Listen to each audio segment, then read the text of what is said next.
Hello dear students, welcome to Patel Science Academy. Dear students, in this lecture I am going to start teaching about the chapter biomolecules. Dear students, what is biomolecules and where are the locations of these biomolecules and what are the main and important functions of the biomolecules in the body of all living organisms, especially in the human being. I'm going to explain here in this lecture. So dear students, get ready to learn about the biomolecules. Before we go in the depth of this topic, I would like to explain the biochemistry. Biochemistry, it is the biological, actually dear students, it is the biological chemistry that provides us the idea of the chemistry of living organisms and molecular basis for the changes taking place in the plants, in the animals and in the microbial cells.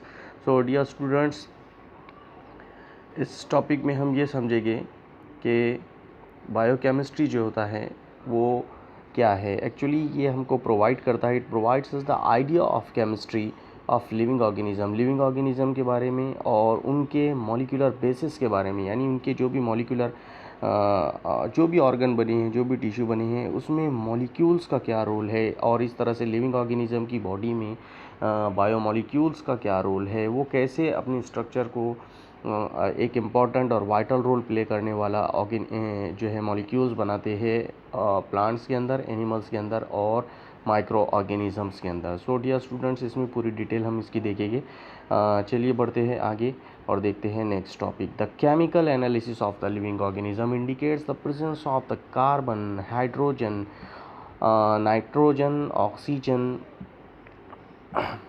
तो dear students, आपको याद दिख रहा होगा, ये जो chemical analysis है ये बताता है कि लिविंग ऑर्गेनिज्म में बहुत इम्पॉर्टेंट रोल प्ले करते हैं carbon, hydrogen, nitrogen, oxygen, sulphur, calcium, phosphorus and magnesium.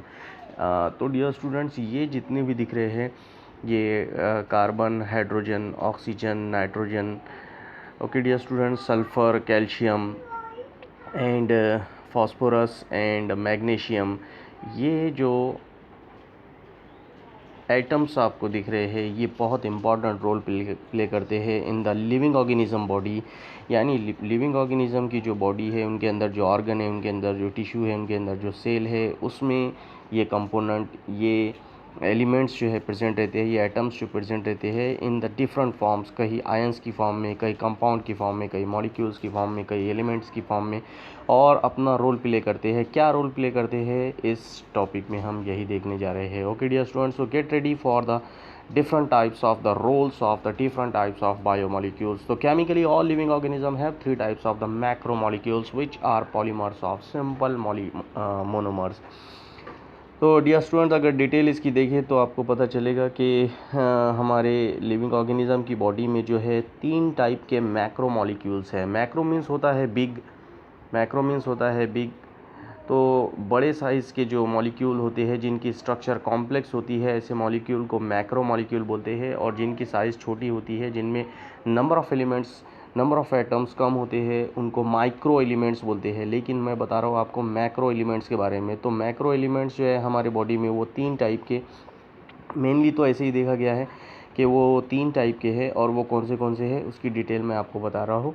लेकिन actually they are the polymers of simple monomers, यानी वो स्ट्रक्चर को क्या बोलते हैं अपन, ये मैक्रोमोलिक्यूल्स की स्ट्रक्चर को पॉलीमर्स बोलते हैं। और पॉली मीन्स होता है मेनी, और उसमें मोनोमर्स होते हैं, यानी छोटे छोटे सिंपल मोनोमर्स होते हैं। जैसे मैं आपको यहाँ स्ट्रक्चर ड्रॉ करके बताता हूँ, ये देखिए, ये छोटे छोटे मोनोमर्स है, ये सब आपस में एक दूसरे से जॉइंट होते हैं।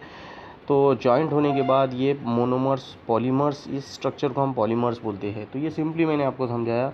तो आप समझ लीजिए कि लिविंग ऑर्गेनिज्म में जो है 3 टाइप के मैक्रो मॉलिक्यूल्स हैं, और वो मैक्रो मॉलिक्यूल्स को हम जो है पॉलीमर्स बोल सकते हैं, और वो छोटे छोटे मोनोमर्स के जॉइंट होने से, एक दूसरे से लिंक होने से बनते हैं। ओके डियर स्टूडेंट्स, तो चलिए आगे देखते हैं नेक्स्ट टॉपिक। तो उसकी ज़रा मैं पॉलीमर्स और मोनोमर्स की आपको ज़रा डिटेल बता देता हूँ। पॉलीमर्स और मोनोमर्स की डिटेल आपको यहाँ पर दिख रही होगी।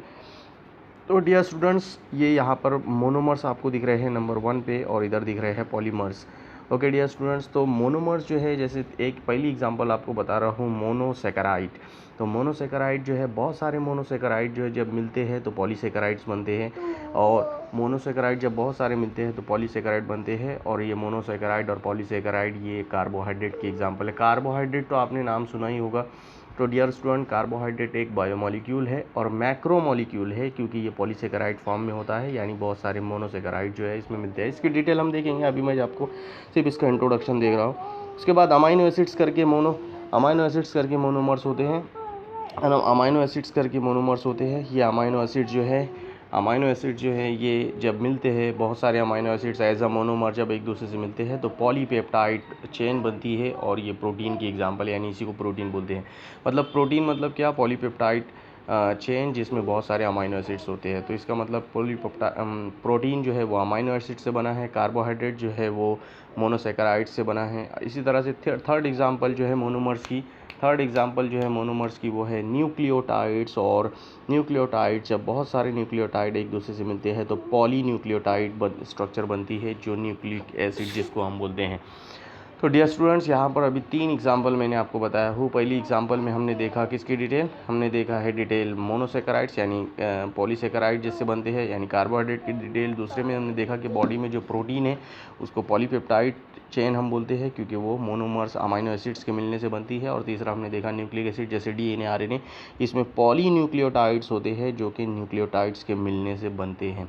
तो शॉर्टकट में मैंने आपको ये बताया कि ये जो पॉलीमर्स है ये मोनोमर्स के मिलने से बनते हैं, यानी पॉलीमर्स चेन है मोनोमर्स की, और पॉलीमर्स को ही हम यहाँ पर मैक्रोमॉलिक्यूल्स बोलते हैं, यानी बड़े बड़े मॉलिक्यूल्स ही होते हैं। ओके डियर स्टूडेंट्स, तो चलिए हम आगे बढ़ते हैं। यहाँ मैंने इंट्रोडक्शन आपको दे दिया, अब आपकी आगे की डिटेल हम देखते हैं। तीसरी एक डिटेल है लिपिड्स जो है ये फैट को हम, इसकी एग्जांपल है lipids are made of glycerol and fatty acids. ऐसी जैसे चर्बी का नाम आपने सुना है, जैसे कार्बोहाइड्रेट आपने सुना है, जैसे प्रोटीन आपने सुना है, जैसे न्यूक्लिक एसिड आपने सुना है, ये सब हमारे बॉडी में है। इसी तरह फैट यानी लिपिड भी हमारे बॉडी में है।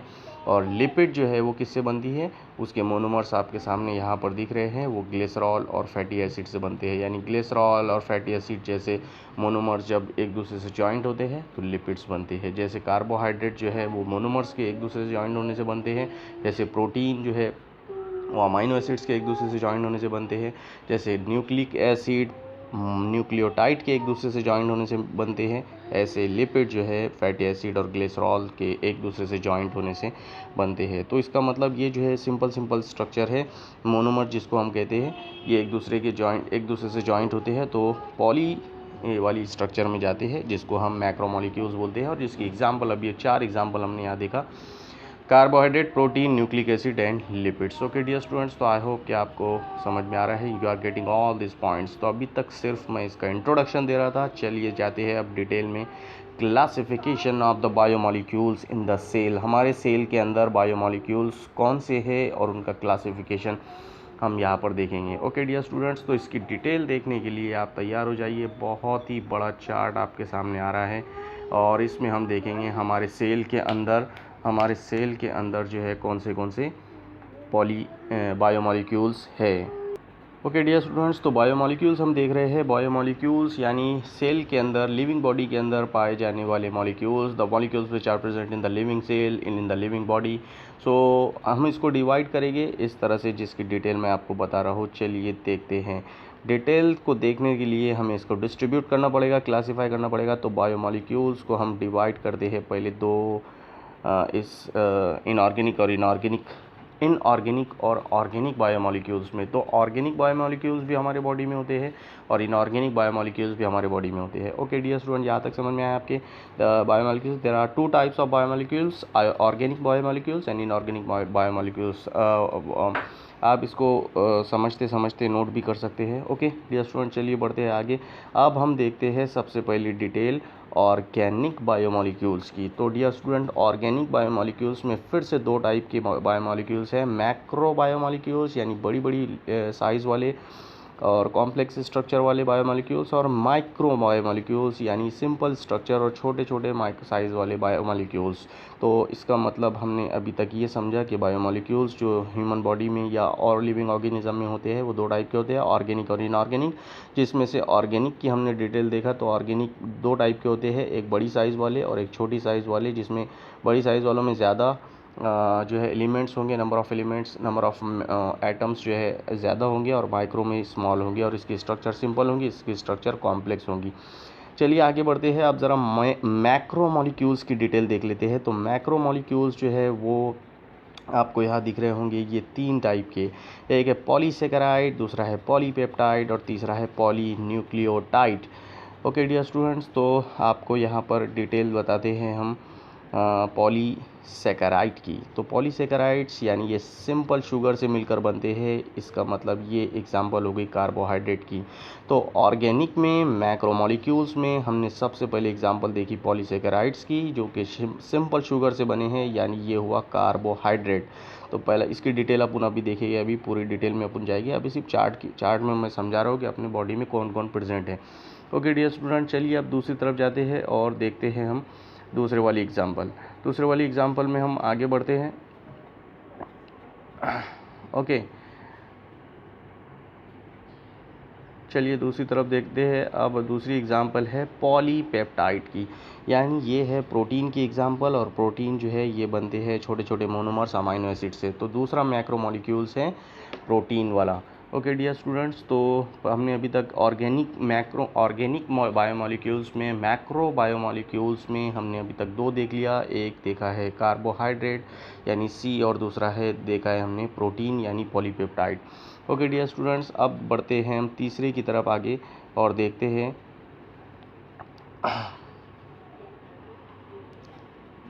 तीसरा जो है वो एग्जांपल है पॉलीन्यूक्लियोटाइड की।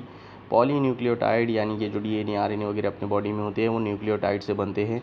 ओके डियर स्टूडेंट्स, तो न्यूक्लियोटाइड जो होते हैं वो डीएनए और आरएनए वगैरह हमारी बॉडी में न्यूक्लिक एसिड जो है, इसका मतलब हमने मैक्रोमोलिक्यूल्स में अभी 3 मैक्रोमोलिक्यूल्स देखा है। एक देखा कार्बोहाइड्रेट, दूसरा देखा प्रोटीन और तीसरा देखा डीएनए। ये सिर्फ मैं नाम आपको बता रहा हूँ, इसकी डिटेल में अपन अभी जाएंगे और पूरी डिटेल में इन टॉपिक को समझेंगे।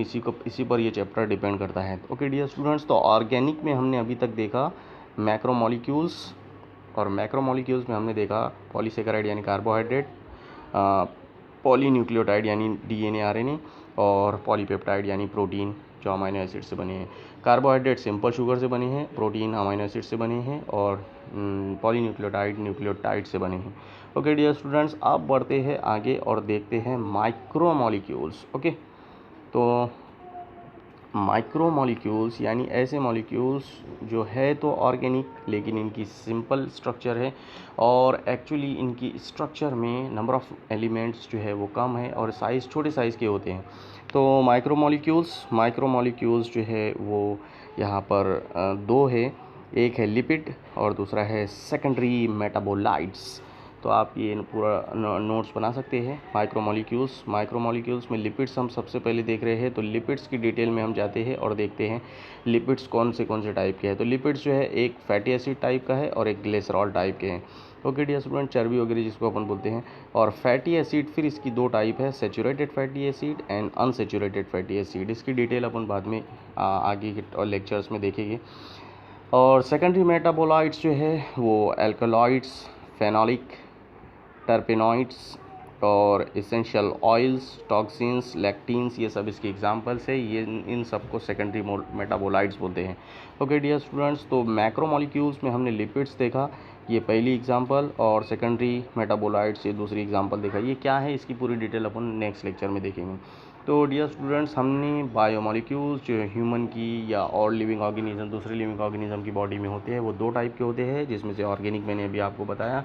ऑर्गेनिक में भी हमने 2 देखा, मैक्रो और माइक्रो। मैक्रो में हमने देखा कार्बोहाइड्रेट, प्रोटीन और न्यूक्लिक एसिड हमने देखा, डीएनए आरएनए, और माइक्रो में हमने लिपिड और सेकेंडरी मेटाबोलाइट्स देखा। ओके डियर स्टूडेंट, अब बढ़ते हैं हम आगे और देखते हैं किसकी डिटेल, इनऑर्गेनिक जो है बायोमोलिक्यूल्स की। तो चलिए बगैर टाइम वेस्ट किए हम चलते हैं आगे और देखते हैं inorganic biomolecules. Dear students, inorganic biomolecules जो है उसमें क्या क्या आता है। प्राइम एलिमेंट्स आते हैं, जो ख़ास एलिमेंट्स है जिनके बगैर कोई भी जो है कंपाउंड नहीं बन सकता, उनको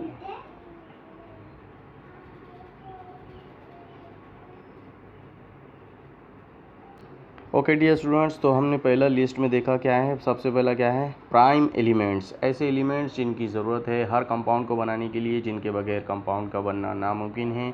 तो ये मेन पार्ट होते हैं, प्राइम पार्ट होते हैं, ख़ास पार्ट होते हैं इसके, तो इसको बोलते हैं प्राइम एलिमेंट। और वो कौन कौन से हैं, चलिए ज़रा देखिए। वो हमेशा कार्बन है, हाइड्रोजन है, ऑक्सीजन है, and present in the air and the water. जो एयर या वाटर में प्रेजेंट होते हैं वो वाला कार्बन, हाइड्रोजन और ऑक्सीजन। इसका मतलब CHO ये प्राइम एलिमेंट है। ये बॉडी के हर सेल में कुछ ना कुछ कंपाउंड बनाने में अपना रोल प्ले करते हैं, यानी ये हर जगह प्रेजेंट है, कार्बन, हाइड्रोजन और ऑक्सीजन, इसीलिए इनको प्राइम एलिमेंट्स बोलते हैं। ओके डियर स्टूडेंट्स, दूसरा आता है मैक्रो एलिमेंट्स, यानी बड़ी साइज़ वाले एलिमेंट्स जो जिनको मैक्रो एलिमेंट्स बोलते हैं। तो वो है N यानी नाइट्रोजन, वो है P यानी फास्फोरस, वो है K यानी पोटेशियम, वो है Ca यानी कैल्शियम, वो है Mg यानी मैग्नीशियम, वो है S यानी सल्फ़र। तो देखिए, अभी हमने ये देखा है कि इनऑर्गेनिक जो बायोमोलिक्यूल्स है वो 3 फॉर्म में है। एक है प्राइम एलिमेंट्स की फॉर्म में, दूसरा है मैक्रो एलिमेंट्स की फॉर्म में, और तीसरा है जो स्मॉल फॉर्म में होते हैं, ट्रेस एलिमेंट्स उनको बोलते हैं। ओके डियर स्टूडेंट, तो प्राइम जो है 3 ही है, कार्बन, हाइड्रोजन और ऑक्सीजन। लेकिन मैक्रो जो है वो अभी आपको दिख रहा है, वो है नाइट्रोजन, वो है फास्फोरस, वो है पोटेशियम, वो है कैल्शियम, वो है मैग्नीशियम और सल्फ़र। ओके डियर स्टूडेंट्स, अब देखते हैं वो जो ट्रेस में है, यानी बहुत कम क्वांटिटी में है, लेकिन प्रेजेंट रहते हैं हमारी बॉडी में, सेल में, और अपना रोल प्ले करते हैं। तो वो कौन कौन से हैं, चलिए उसकी भी डिटेल देख लेते हैं। वो है बोरॉन यानी B, वो है क्लोरीन यानी Cl, वो है जिंक यानी Zn, वो है कॉपर यानी Cu, वो है आयरन यानी Fe, वो है सोडियम Na, वो है मोलिब्डेनम Mo, वो है निकल Ni, वो है सिलिकॉन Si, और वो है cobalt CO। Okay dear students, तो ये एलिमेंट जो है वो बहुत ही स्मॉल अमाउंट में होते हैं और इनको ट्रेस एलिमेंट बोलते हैं। चलिए डियर स्टूडेंट्स, देखते हैं कि क्या आपके ये टॉपिक समझ में आया है या नहीं। अभी तक हमने ये देखा कि हमारे बॉडी के सेल में बायोमोलिक्यूल्स जो है, बायो इसको क्यों बोलते हैं, क्योंकि लिविंग सेल में प्रेजेंट है ना, इसलिए बायोमोलिक्यूल्स बोलते हैं। तो ऐसे मॉलिक्यूल्स जो लिविंग बॉडी में, लिविंग सेल में है, इसलिए उनको बायोमोलिक्यूल्स बोलते हैं। तो डियर स्टूडेंट्स, अभी पूरी डिटेल आपके सामने है। ये इस चार्ट के थ्रू आप समझ गए होंगे कि बायोमोलिक्यूल्स जो है वो 2 टाइप के हैं। जिसमें से एक हमने देखा कौन सी टाइप, ऑर्गेनिक, दूसरी हमने देखा इनऑर्गेनिक। ऑर्गेनिक में फिर हमने देखा 2 टाइप के हैं, माइक्रो और मैक्रो। तो मैक्रो जो है वो कार्बोहाइड्रेट है, वो प्रोटीन है, वो न्यूक्लिक एसिड है। माइक्रो में हमने देखा लिपिड है, सेकेंडरी मेटाबोलाइट्स है।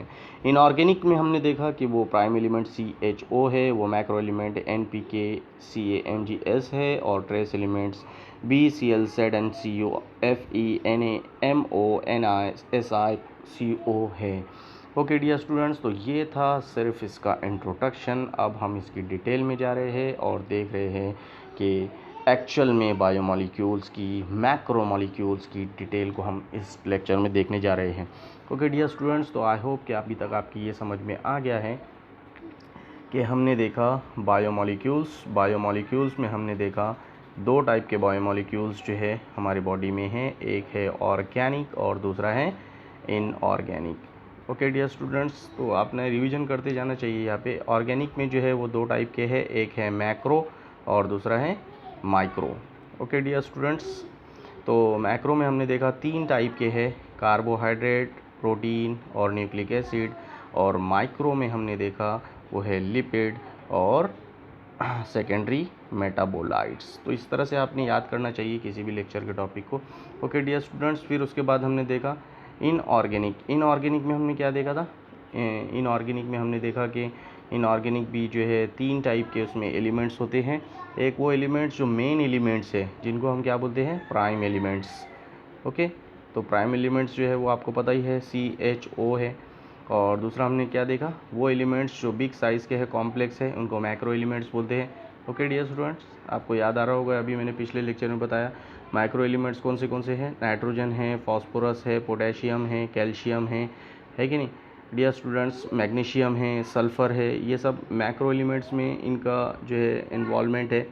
और उसके बाद हमने एक और 3rd नंबर का देखा। 3rd नंबर में क्या था, वो एलिमेंट्स जो ट्रेस एलिमेंट है, यानी जो कम अमाउंट में है और लेकिन प्रेजेंट रहते हैं, तो उनको ट्रेस एलिमेंट बोलते हैं। और उसकी भी डिटेल मैंने आपको बताया था, वो कौन से है, बोरॉन है, क्लोरीन है, जिंक है कि नहीं डियर स्टूडेंट्स, कॉपर है, उसके बाद Fe आयरन है, Na सोडियम है, Mo मोलिब्डेनम है, Ni निकल है और सिलिकॉन है Si, और उसके बाद क्या है, कोबाल्ट है Co। तो ये सब आपने नोट करते रखना चाहिए और आपने समझना चाहिए कि बायोमोलिक्यूल्स जो है हमारे बॉडी में हर सेल में प्रेजेंट है और ऑर्गेनिक और इनऑर्गेनिक फॉर्म में मौजूद है। ऑर्गेनिक में मैक्रो माइक्रो है, इनऑर्गेनिक में ट्रेस मैक्रो और प्राइम एलिमेंट्स हैं। ओके डियर स्टूडेंट्स, तो चलिए जाते हैं अब डिटेल में ऑर्गेनिक बायोमोलिक्यूल्स की। और ऑर्गेनिक बायोमोलिक्यूल्स में सबसे पहले हम देखेंगे कार्बोहाइड्रेट, इसकी एग्जांपल है। उसके बाद प्रोटीन इसकी एग्जांपल है, लिपिड इसकी एग्जांपल है, न्यूक्लिक एसिड इसकी एग्जांपल है। ये अभी मैंने लास्ट लेक्चर में आपको बताया, तो आई होप कि आप समझ गए होंगे कि ये मैक्रो एलिमेंट्स में की एग्जांपल है बायो ऑर्गेनिक मॉलिक्यूल्स की। एंजाइम्स भी उसमें आते हैं डियर स्टूडेंट्स। चलिए देखते हैं सबसे पहला वाला ऑर्गेनिक मैक्रो मॉलिक्यूल्स यानी क्या, कार्बोहाइड्रेट्स। चलिए देखते हैं कार्बोहाइड्रेट्स की detail. Carbohydrates means hydrates of carbon, carbon की हाइड्रेटेड फॉर्म को कार्बोहाइड्रेट्स बोलते हैं। ओके डियर स्टूडेंट्स, तो कार्बन की हाइड्रेटेड फॉर्म का मीनिंग यहाँ पर क्या है, इसकी पूरी डिटेल हम देखेंगे। इनको और क्या बोलते हैं, they are also called saccharides. Carbohydrate को सैकराइड्स भी हम बोलते हैं। अगर एक सैकराइड रहा, एक सैकराइड्स मतलब शुगर, सो अगर एक शुगर रहा तो मोनोसेकेराइड, दो रहा तो डाई, तीन रहा तो ट्राईसेकेराइड्स, और तीन से ज़्यादा रहे तो पॉलीसेकेराइड्स इसको बोलते हैं। चलिए उसी को मैं समझाने जा रहा हूँ। They are made up of 3 elements, 3 elements इसमें 101% प्रेजेंट रहेंगे ही रहेंगे, जिसमें से पहला नंबर का जो है कार्बन है, दूसरा नंबर का जो है हाइड्रोजन है और तीसरा नंबर का ऑक्सीजन है। पहले मैंने बता दिया इनऑर्गेनिक सब्सटेंस इसमें जो है, इनऑर्गेनिक एलिमेंट जो इसमें है, जो उसमें से प्राइम तो CHO यानी कार्बन, हाइड्रोजन और ऑक्सीजन तो है ही प्रेजेंट। जनरल फार्मूला अगर आप देखेंगे तो कैसे है, C जितना है O भी उतना ही है, लेकिन H उनके डबल है। तो ब्रैकेट में अगर आप इसको ऐसा लिखते हैं कि CH, तो CH इनके डबल है और C और O सेम है, तो CH2O। तो ब्रैकेट में अगर आप लिख रहे हैं जितने भी C है, जितने भी O है, उसके डबल H रहेंगे, और ऐसा जितने भी बार होगा उसको हम स्मॉल n से दिखाएंगे।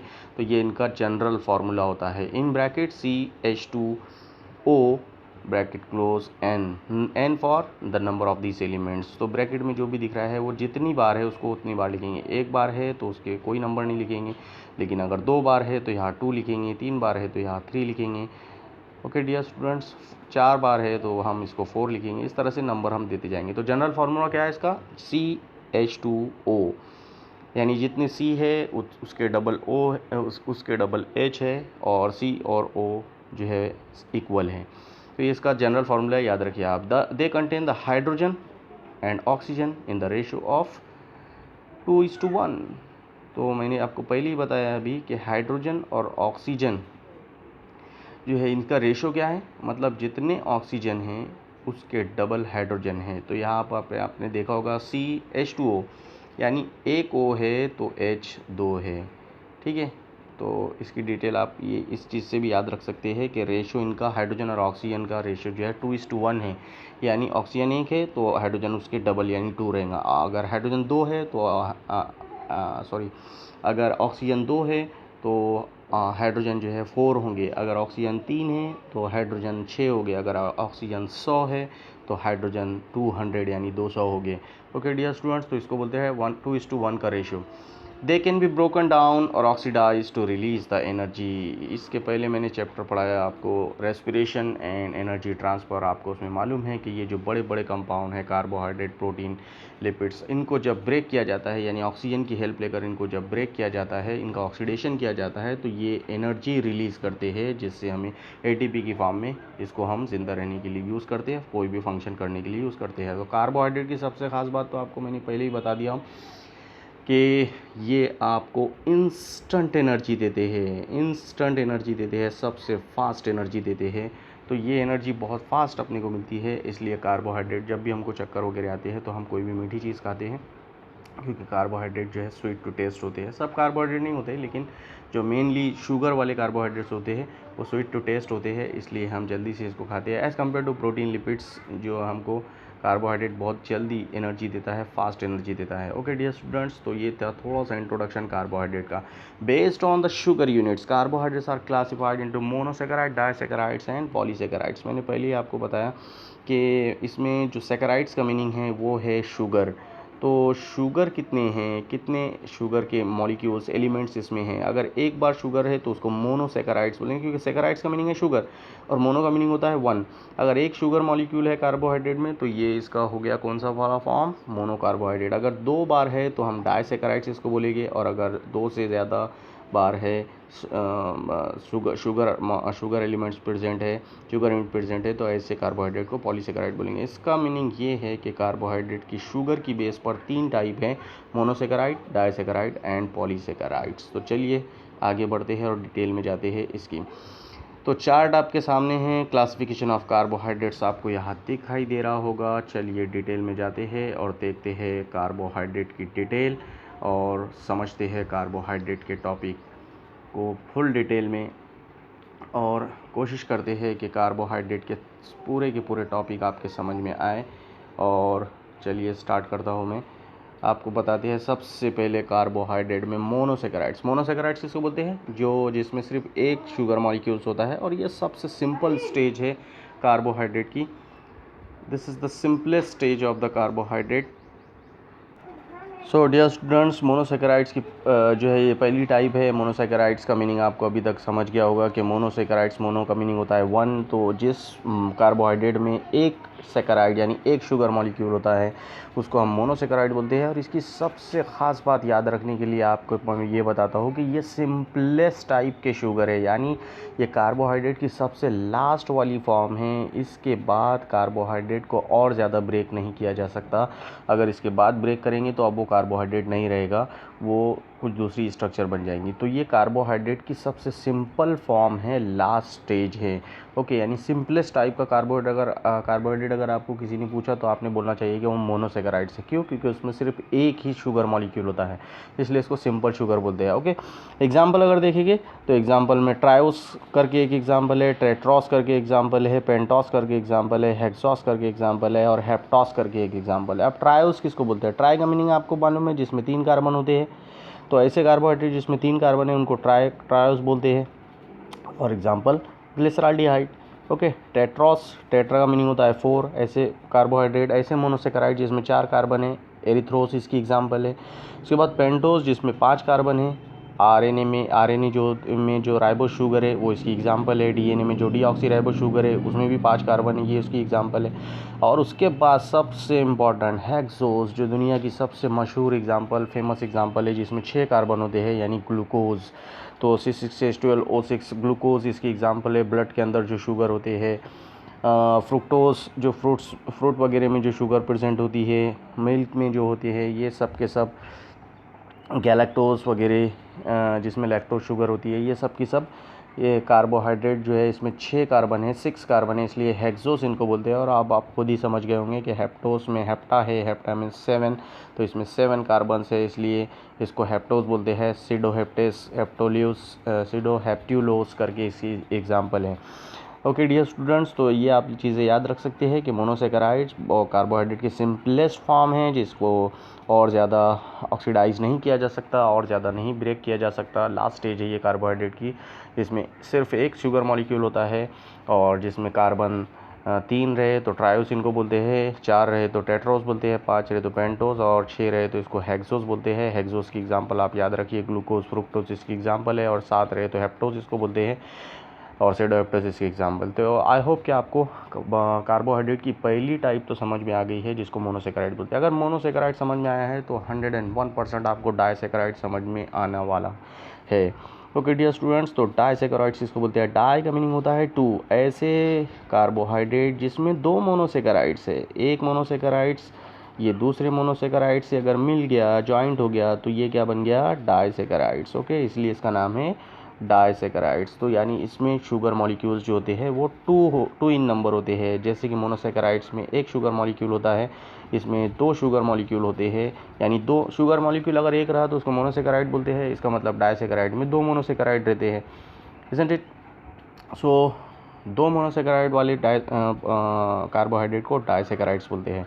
एग्जाम्पल अगर देखेंगे तो सुक्रोज इसकी एग्जाम्पल है, लैक्टोस इसकी एग्जाम्पल है, माल्टोस इसकी एग्जाम्पल है। ओके डियर स्टूडेंट्स, सुक्रोज में अगर हम देखेंगे तो कैन शुगर बढ़िया एग्जाम्पल है। कैन शुगर में जो है सुक्रोज मिलता है, हाइड्रोलिसिस करें तो it produces the glucose and fructose. अगर उसको ब्रेक किया जाए, उसको तोड़ा जाए सुक्रोज को, तो दो मोनोसेकेराइड्स मिलेंगे। कौन से मिलेंगे? ग्लूकोज और फ्रुक्टोज, समझे ना, ग्लूकोज और फ्रुक्टोज ये हेक्सोस मोनोसेकेराइड्स की एग्जाम्पल है। तो इसका मतलब डाइसेकेराइड्स को ब्रेक किया जा सकता है एक बार, यानी ये एक बार अगर डाइसेकेराइड्स को तोड़ा गया इसमें से एनर्जी निकालने के लिए, तो ये दो मोनोसेकेराइड देते हैं। जैसे सुक्रोज को ब्रेक किया जो कैन शुगर में प्रेजेंट है, तो ये ग्लूकोज और फ्रुक्टोज में ब्रेक हो जाता है। ओके, एक बार ऑक्सीडेशन करने में, यानी एक बार इसको ब्रेक करने में।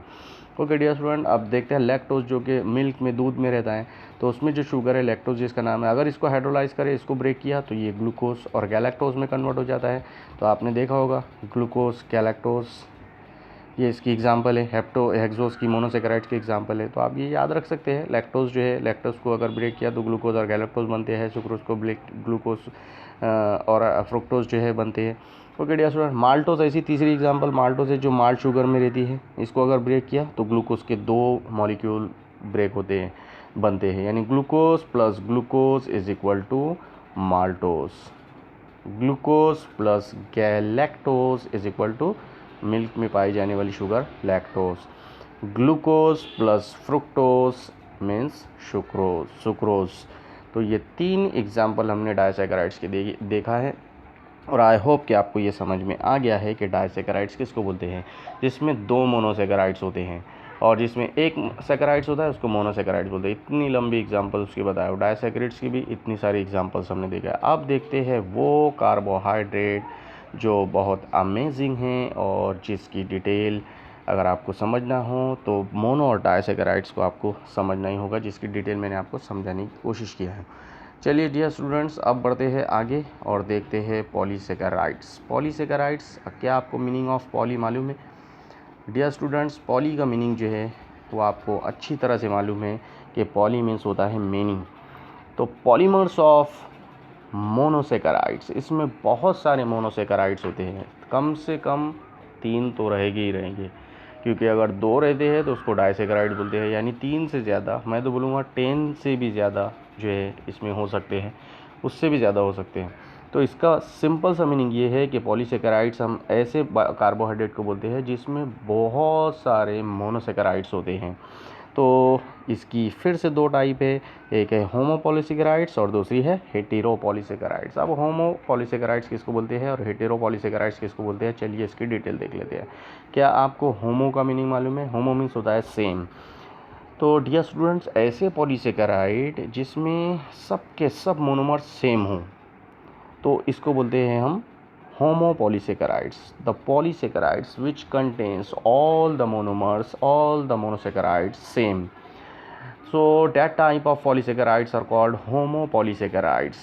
तो polymers of one type of monosaccharide, जितने भी monosaccharide होंगे सब के सब एक ही टाइप के होंगे, ऐसे पॉलीसेकेराइड को होमो बोलते हैं। होमो मीन्स सेम, यानी इसमें सेम मोनोमर्स होंगे, सेम पॉलीसेकेराइड्स होंगे, मोनोसेकेराइड्स होंगे।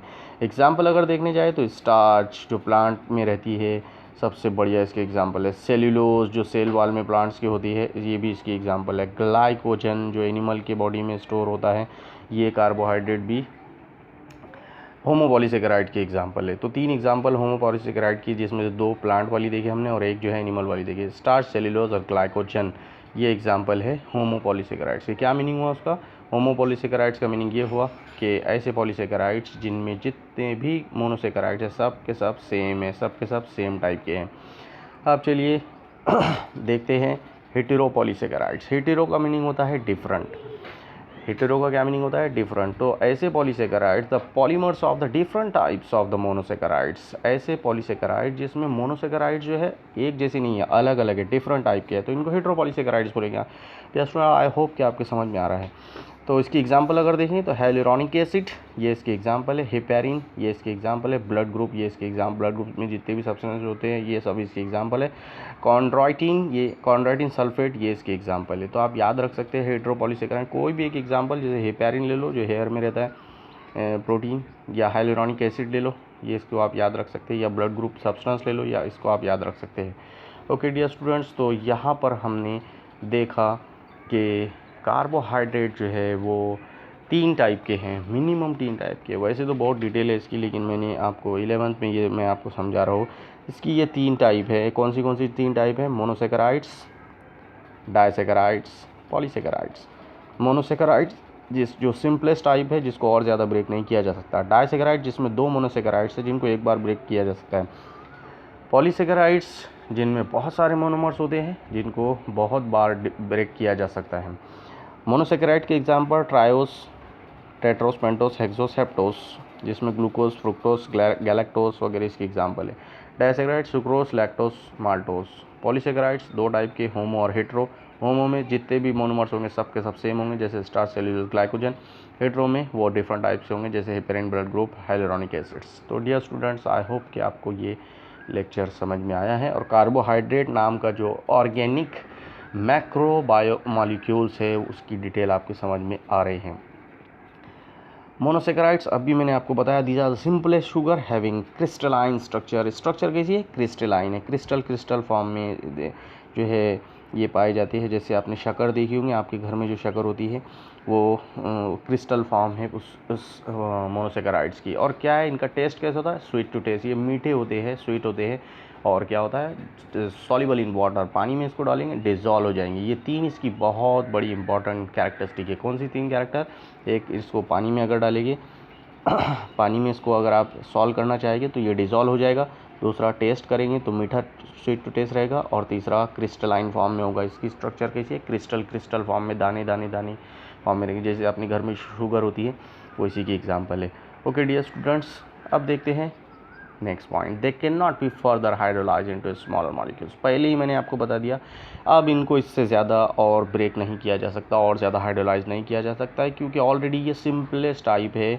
इससे ज़्यादा नीचे ये नहीं ब्रेक किया जा सकता। दे आर बिल्डिंग ब्लॉक्स और the monomers of the complex carbohydrates. बड़े बड़े कार्बोहाइड्रेट जो है इन्हीं से मिलकर बनते हैं, इसलिए इनको इनका बिल्डिंग ब्लॉक्स बोलते हैं। Okay dear student, general formula आपको पहले ही बता दिया हूँ, CH2O in bracket N, where N is 2, जहाँ N का मीनिंग क्या है? Number of carbon atom. तो नंबर ऑफ कार्बन एटम 3 भी हो सकते हैं, 4 भी हो सकते हैं, 5 भी, 6 भी और 7 भी। 3 वाले को ट्रायोस, 4 वाले को टेट्रोस, 5 वाले को पेंटोस, 6 वाले को हेक्सोस और 7 वाले को हेप्टोस बोलते हैं, जो मैंने आपको पहले ही समझा के दिया। Dear students, they are classified as a triose, tetrose, pentose, hexose and heptose. पहले ही आपको बता दिया। मोनोसेकेराइड्स कंटेन अल्डिहाइड, जिसमें हाँ एक और इसकी हम क्लासिफिकेशन देख सकते हैं कि ग्रुप के हिसाब से भी मोनोसेकेराइड्स के अलग अलग टाइप हैं। तो इसमें कौन सा ग्रुप प्रेजेंट है? अगर इसमें जो है अल्डिहाइड ग्रुप प्रेजेंट है, जैसे आपको दिख रहा है अल्डिहाइड ग्रुप कौन सा है? CHO। तो अगर अल्डिहाइड ग्रुप है इसमें प्रेजेंट, तो इसको एल्डोसिस नाम के मोनोसेकेराइड बोलते हैं, जिसकी एग्जांपल ग्लूकोज है, क्योंकि उसमें अल्डिहाइड ग्रुप प्रेजेंट है, ज़ाइलोस है। और वो जिसमें अल्डिहाइड ग्रुप प्रेजेंट नहीं है, वो जिसमें केटोनिक ग्रुप है, CO ग्रुप प्रेजेंट है, यानी ये वाला ग्रुप प्रेजेंट है, ये वाला ग्रुप एब्सेंट है, तो ऐसे कार्बोहाइड्रेट को फिर हम एल्डोसिस नहीं बोलेंगे, इनको हम केटोसिस बोलेंगे। क्या बोलेंगे? केटोसिस। तो इसका मतलब ग्रुप के हिसाब से भी कार्बोहाइड्रेट की 2 टाइप है। एक टाइप है एल्डोसिस, जिसमें अल्डिहाइड ग्रुप प्रेजेंट रहता है, फॉर एग्जांपल ग्लूकोज। और दूसरी टाइप है केटोसिस, जिसमें केटोनिक ग्रुप प्रेजेंट CO रहता है, फॉर एग्जांपल फ्रुक्टोस। लेकिन फॉर्मूला सेम ही रहेगा। ओके, सिर्फ अल्डिहाइड ग्रुप चेंज हुआ है। एक में अल्डिहाइड है तो एल्डोसिस, एक में केटोनिक ग्रुप है तो ketosis. All the monosaccharides are reducing sugar due to the presence of the aldehyde और केटोनिक ग्रुप। रिड्यूसिंग शुगर ये है क्योंकि इसमें अल्डिहाइड और केटोनिक ग्रुप होता है। Monosaccharides are used very quickly by the cells, but if a cell is not in need of all energy released, then it may get stored. Monosaccharides ये हमको बहुत क्विकली एनर्जी देता है, cell जल्दी से इसमें से एनर्जी यूज़ कर लेता है अगर ज़रूरत हो तो, और अगर ना ज़रूरत हो तो इसको ये स्टोर करके रख लेता है अपने अंदर। ओके डियर स्टूडेंट, और monosaccharides are converted into disaccharides in the cell by the condensation reaction which results in the formation of the polysaccharides. तो मोनोसेकेराइड जो है एक दूसरे से मिलते हैं तो डाइसेकेराइड बनता है, इस प्रोसेस को कंडेंसेशन बोलते हैं। और डाइसेकेराइड में फिर एक मोनोसेकेराइड ऐड हो गया तो फिर ट्राई बनता है, फिर उसमें एक और ऐड हो गया तो टेट्रा, यानी इस तरह से पॉलीसेकेराइड्स बनते हैं। यानी मोनो से डाई, डाई से ट्राई, ट्राई से टेट्रा मतलब इस तरह से ये एक दूसरे से मिलते जाते हैं, कंडेंस्ड होते जाते हैं और डाइसैकेराइड बनते हैं, फिर डाइसैकेराइड से पॉलीसैकेराइड्स बनते हैं। Okay dear students, and this do not escape from the cell, और ये सेल में से नहीं जाते, एस्केप नहीं करते, कि सेल के अंदर ही रहते हैं। तो ये आप देख रहा होगा आपको फ्रूट्स में और कितनी सारी चीज़ों में मोनोसैकेराइड्स प्रेजेंट होते हैं। ओके डियर स्टूडेंट्स, तो ग्लूकोज जो है इसकी एग्जांपल है हेप्टोस की और या फिर एल्डोसिस की। It is most important fuel in the living cell. आपको मालूम है बहुत इसको एज अ फ्यूल यूज़ किया जाता है क्योंकि एनर्जी बहुत देता है अपने को ये। कॉन्सेंट्रेशन इज़ 90 mg पर 100 ml ऑफ ब्लड, यानी 100 ml ब्लड है तो उसमें 90 मिलीग्राम जो है ग्लूकोज प्रेजेंट रहता है जनरली। आप समझ जाओ आप कितना इम्पॉर्टेंट ये पार्ट है हमारे सेल का। 100 मिलीग्राम मिलीलीटर ब्लड में अगर आपने निकाला आपके बॉडी का तो उसमें से 90 मिलीग्राम जो है ग्लूकोज उसका पार्ट होता है। Okay, due to its small size glucose molecule easily pass through the cell membrane into a cell, क्योंकि साइज़ में बहुत छोटे हैं। मोनोसैकेराइड की एग्जांपल है ना, मोनोसैकेराइड में किसी आपको याद आ रहा होगा हेक्सोस की एग्जांपल है, और अगर अल्डिहाइड ग्रुप के हिसाब से देखें तो एल्डोसिस की एग्जांपल है। तो ये क्योंकि साइज़ में बहुत छोटे हैं, क्योंकि मोनोसैकेराइड की एग्जांपल है, इसलिए ईजिली सेल मेम्ब्रेन से होते हुए एक सेल से दूसरे सेल में ये ट्रांसफ़र हो सकते हैं, पास हो सकते हैं। Energy is release when the molecules are metabolise by the cellular respiration. जब सेल रेस्पिरेशन करता है तो ब्रेक होते हैं ग्लूकोज मॉलिक्यूल और 38 ATP देते हैं एक ग्लूकोज मॉलिक्यूल ब्रेक होने के बाद, तो एनर्जी इसमें से मिलती है। ये सबसे इंपॉर्टेंट फंक्शन इसका है। ग्लूकोज की स्ट्रक्चर अगर आप देखेंगे तो इस तरह से ग्लूकोज की स्ट्रक्चर है। ये देखिए ग्लूकोज की स्ट्रक्चर इस तरह से आपके सामने यहाँ पर है। अब मैं आपकी इसकी स्ट्रक्चर को बताता हूँ।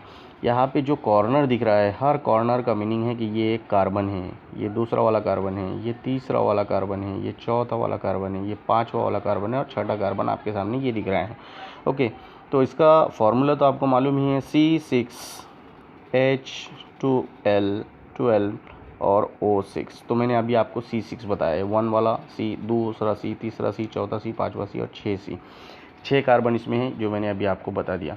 ठीक है, अब हम देखते हैं 12H।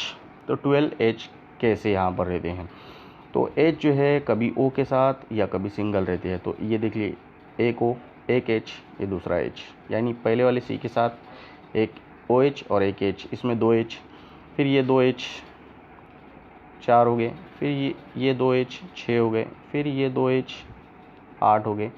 ओके, फिर ये एक H 9 हो गया, फिर ये एक 10 और फिर ये 2। इस तरह से 12H यहाँ पर प्रेजेंट होते हैं। ओके, अब ऑक्सीजन देख लेते हैं। ऑक्सीजन कितने होना चाहिए, 6 ऑक्सीजन होना चाहिए। तो पहले कार्बन पर एक ऑक्सीजन, दूसरे कार्बन पर एक ऑक्सीजन, तीसरे कार्बन पर एक ऑक्सीजन, चौथे कार्बन पर एक ऑक्सीजन। ओके, और यहाँ इस कार्बन के साथ एक ऑक्सीजन, कितने हो गए 5, और एक ऑक्सीजन यहाँ पर 6 ऑक्सीजन इस तरह से होते हैं। तो इसलिए आपको ये याद रखना है कि ये ग्लूकोज की स्ट्रक्चर है और ग्लूकोज की स्ट्रक्चर को इस तरह से आप बना सकते हैं। पहले कार्बन के साथ नीचे H ऊपर OH, ओके, दूसरे कार्बन के साथ ऊपर H नीचे OH यानी हाइड्रोक्सिल ग्रुप और हाइड्रोजन आयन। ओके, तीसरे कार्बन के साथ ऊपर H नीचे H।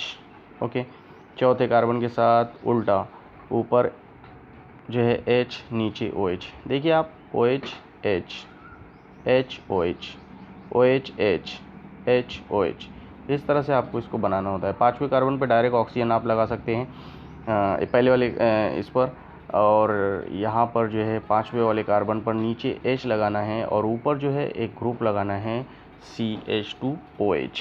ओके डियर स्टूडेंट्स, तो आप इसको इस तरह से बना सकते हैं जो मैं यहाँ पर आपको बना के दिखा रहा हूँ। यहाँ पर पहले ऑक्सीजन लगाना है आपको, और ये समझ लीजिए हर कॉर्नर का मीनिंग है एक कार्बन। अब यहाँ पर अगर आपने OH लिखा है तो इधर HOH, फिर यहाँ पर OH, तो यहाँ पर HOH, फिर पाँचवें वाले कार्बन पे यहाँ H लगाना है और ऊपर CH2OH इस तरह से लगाना है। ओके डियर स्टूडेंट्स, तो ये होती है ग्लूकोज की structure, molecular structure. Okay dear students, तो ये है ग्लूकोज पहली एग्जांपल मोनोसैकेराइड्स की जिसकी डिटेल मैंने आपको बताया। उसके बाद है गैलेक्टोज। गैलेक्टोज जो है looks very similar to glucose molecules, glucose की तरह है। They can also exist in alpha beta form, alpha और बीटा फॉर्म में भी ये प्रेजेंट रह सकता है, जैसे alpha galactose, beta galactose. Galactose reacts with the glucose to form the disaccharides lactose. Galactose अगर ग्लूकोज से मिल गया तो डाइसैकेराइड लैक्टोज नाम का गैलेक्टोज बनता जो है डाइसैकेराइड बनता है। आपको मैंने पहले ही बता दिया। ग्लूकोज और गैलेक्टोज के not be easily converted into one another, एक दूसरे में कन्वर्ट नहीं किया जा सकता इनको आसानी से। गैलेक्टोज के not play the same role in the respiration as glucose, galactose glucose की तरह रोल प्ले नहीं कर सकता। गैलेक्टोज और ग्लूकोज की स्ट्रक्चर में अगर आप चेंज देखेंगे तो आपको यहाँ पर पता चलेगा कि गैलेक्टोज और ग्लूकोज में क्या चेंज है। चलिए देखते हैं इसके अंदर चेंज क्या है। ये आपको मैंने पहले ही समझा दिया, ये है ग्लूकोज की स्ट्रक्चर, पूरी तरह आपको मालूम है। OHH HOH, OHH HOH, H CH2OH। अब ज़रा इसको देख लेते हैं। ऑक्सीजन ओके सेम है। अब देखते हैं पहले कार्बन पे OHH, दूसरे कार्बन पे HOH, तीसरे कार्बन पे OHH, चौथे कार्बन पर देखिए यहाँ पर थोड़ा सा चेंज है, HOH उल्टा है। पाँचवें कार्बन पे HCH2OH। क्या चेंज आपको यहाँ पर दिख रहा है डियर स्टूडेंट? चेंज आपको दिख रहा है फंक्शनल ग्रुप में, फंक्शनल ग्रुप में। हालांकि स्ट्रक्चर सेम है लेकिन इनके फंक्शनल ग्रुप डिफरेंट होते हैं, इसलिए ये एल्डोसिस और कीटोसिस वाली एग्जांपल में ये आते हैं। ओके डियर स्टूडेंट्स, तो थोड़ा सा फ़र्क है अल्फ़ा और बीटा फॉर्म में ये रहता है, क्योंकि इनका जो OH और H ग्रुप जो है वो अल्फ़ा बीटा पोजीशन पे होता है। ओके डियर स्टूडेंट्स, उसके बाद फ्रुक्टोस अगर देखें तो it is the fruit sugar, fruit में रहने वाला शुगर है। Chemical it is ketohexose. Okay dear students, तो फ्रुक्टोज जो है it is fruit sugar and chemically it is ketohexoses. तो ये हेक्सोसिस है लेकिन कीटोहेक्सोसिस है, यानी केटोनिक ग्रुप इसमें है। It is a 5 atom rings. It reacts with the glucose to form the sucrose. Glucose के साथ अगर ये मिल गया तो सुक्रोज नाम का डाइसैकेराइड बनाता है। और ये स्ट्रक्चर आपके सामने है। पहले कार्बन पे देखिए क्या क्या है, आपको यहाँ पर दिख रहा होगा OH और CH2OH पहले ही कार्बन पर है, दूसरे कार्बन पे OH ग्रुप है, तीसरे पे OH है, चौथे पे CH2OH है और यहाँ पर डायरेक्ट O है। तो आप ये समझ रहे होगे इसकी स्ट्रक्चर, ये फ्रुक्टोज की स्ट्रक्चर है। ओके डियर स्टूडेंट्स, डाइसैकेराइड जो है वो हम नेक्स्ट लेक्चर में देखेंगे। Thank you very much for watching this video.